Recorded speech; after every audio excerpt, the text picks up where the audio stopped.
So thank you, Fritz, for the introduction. Good afternoon, everybody. Now I have the hard task of trying to explain why, even if we are expensive, we are good value for money. I'll try to do that in the next 12 minutes. And indeed, as you know, CERN is the European Laboratory for Nuclear Research. And indeed, the perception about us usually is that we are very good in spending money, not so good in making money. So you might be wondering what CERN has to do with business. Now, I would like you to consider the term business in a broader with a broader definition, has the core mission of an organization and all the activities that are necessary for fulfilling this mission. So with this definition in mind, I would like to explain in the next 10, 12 minutes what is for CERN, for us, the relationship between science, scientific research, and technology. So what is a CERN mission? CERN supports scientific research in high-energy physics, and the researchers doing that, trying to answer a number of fundamental questions about the universe and nature. So you might be aware of the discovery, the experimental discovery of the Higgs boson in 2012, 2013, which was a very important milestone for energy physics and allowed to complete the main pieces, all the main pieces of what is called today the standard model of physics. Now, that was an incredible achievement. However, there are many open questions still in front of us. A few questions are listed there. The Higgs boson is the Higgs boson, or there are many Higgs bosons with different properties. And even if the standard model is complete, the standard model can today explain only 5% of the universe as we see it. So what is the other 95% of the universe made of? And how does gravity really works? Why gravity doesn't seem to play well with the other forces we know of? Why there is no antimatter in nature? We can create antimatter in laboratory, and antimatter is foreseen by the models, by the mathematical models we have, but why it doesn't exist in nature? So all these kind of questions are still open in front of us, and this is what CERN helps addressing. So how do we do it? Today, we do this with the Large Hadron Collider, or LHC. The LHC is a particle accelerator, 27 kilometers in circumference, buried underground between France and Switzerland, close to Geneva. In this accelerator, beams of particles are rotated, accelerated to speeds very close to the speed of light, and they are made to collide against each other.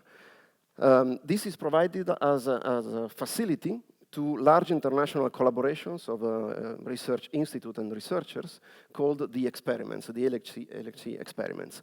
Today there are 4 main experiments, ATLAS, CMS, LHCb, and ALICE, who have designed, operate, and own 4 big detectors sitting on top of the accelerators. These detectors are sort of gigantic microscopes looking at the points where the particles collide to collect data about the nature of matter and the universe in conditions that are very close to just moments after the universe was born, after the Big Bang.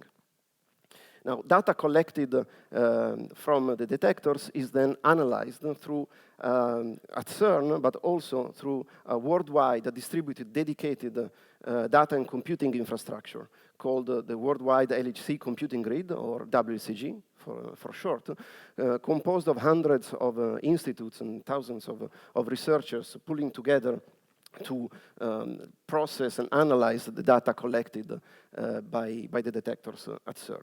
So let me give you a few numbers to make this a bit more concrete. These are numbers from the so-called run 1 of the accelerator, which is the one where the Higgs boson was discovered.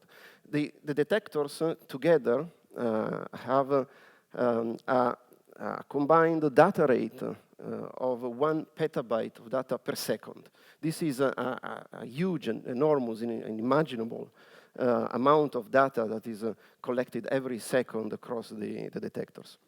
So before this can be actually processed, there is an intensive work of data acquisition and filtering to bring this down to some more manageable quantities. But still, taking the data, the raw data after the filtering and combining this with simulations, analysis, and reconstruction, CERN has collected in the past few years between 25 and 30 petabytes of data and information per year. Information and data that has to be stored and possibly preserved for a very long period of time. The analysis is done on the WCG infrastructure, which runs 24/7 across 4 continents, processing an average of 40 million jobs per month, more than 1 million jobs per day. Today, roughly 500,000 of computing cores and half an exabyte of data storage capacity, with a continuous sustained data transfer rate between 4 to 6 gigabit per second across the entire infrastructure. So pretty impressive numbers. As you can imagine, for doing this, we rely heavily on technology. And in a way, our relationship, our leading time with technology is a bit longer than what you might be experiencing in your organizations, but still is quite challenging to work with. So in order to make you better understand the challenges we face, I'd like you to consider for a moment how long it would take to process 1 year worth of LHC data, raw data, with technology available in different moments of time. So let's assume 10 petabytes of raw data to be analyzed. And let's see how long it would take to process this with technology available in the 60s. It would take roughly 13.2 billion years, which is almost the entire life of the universe. With technology available in the 70s, it would take still 65 million times. End of the Cretaceous, when the dinosaurs disappeared. I'm sorry, the speaker earlier said that he's fond of dinosaurs. So the dinosaurs should have started this work to have the results today, 65 million years ago. With technologies available in 1985, still more than 3 million years. Lucy, the Australopithecus, our ancestor, should have started this. Technology in 95, still 11,000 years. Technology 2005, 10 years ago, just 10 years ago, when the LHC was still being constructed, would have taken almost 50 years to process the data that today, in 2014, 2015, we can process in 1 year. And of course, with technology that we foresee being available in the next few years, we can expect another order of magnitude of performance improvement. But you might see here there are 2 main problems. One is the acceleration of technology, the effect of acceleration and performance improvement is slowing down considerably. If different generations of technology, of computing technology, could give 2 or 3 orders of magnitude performance improvement in the past, this is not true anymore with technologies we know today. So in order to keep this pace, we will really need some radical and really disruptive change in data and computing technology in the coming years. Now, before I explore a bit more this point, let me also give you the other side of the coin. There is a bidirectional relationship between science and technology. Science needs technology, relies on technology, but science also produces technology, improves technology, pushes technologies forward. So these are a few examples. You might know CERN is famous also for being the place where the World Wide Web was invented in 1989. But there is much more. Technology that is used for creating a very rarefied void inside the pipes where the particle beams are accelerated are used today to produce very high efficiency thermal and solar panels. The construction of the accelerator and the detectors has produced many advances in electronics, material science, mechanical engineering, study and technology used for detecting radiations today can be used to produce very sensitive, portable, compact radiation sensors used for many industrial applications and medical applications. Simulation software used to understand the physical processes inside the LHC and the detectors can be used today for space applications, environmental applications, and life science and medical application. And the technology used inside the accelerator, cryogenic systems, the superconducting magnets can be used for example, non-destructive testings in material engineering, or in many scanners and medical devices for radiotherapy and hadron therapy in hundreds of hospitals and medical centers across the world. So really bi-directional.